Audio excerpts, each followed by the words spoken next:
कैसे भेंट करी कपड़े पर परीक्षा बा बहाना मत बनाओ सोच कहतनी जा ए जान मिल के तो हमरो बड़ी इच्छा बा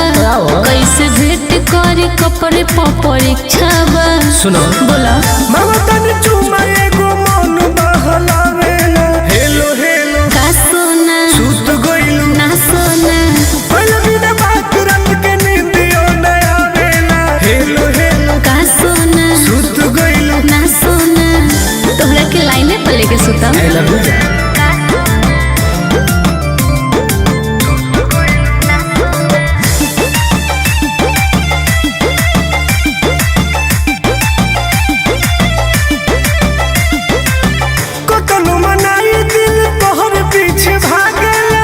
तहरा बिना न जान हमरो दिल लागेला हाँ हो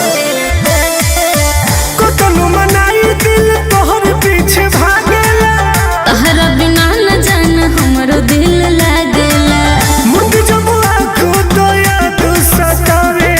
हेलो हेलो का सोना सुत गइलू ना सोना पहले बिना बात रात के नींदियो न आवेला हेलो हेलो का सोना सुत गइलू ना सोना बड़ी बेचैनी होता हो कहा करी मजबूरी बजान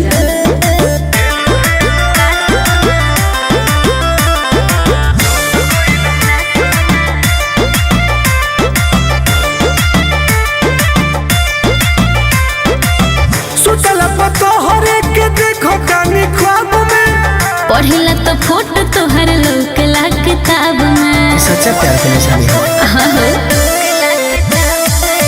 सुतला पतो हरे के देखो गानी ख्वाब में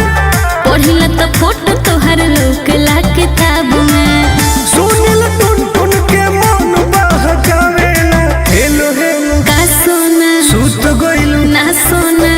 कल बिना बात रात के नींदियो न आवेला हेलो हेलो का सोना सुत गइलू ना सोना अरे तू ही हमारे जिए का सहारा हो सेम टू यू जानू।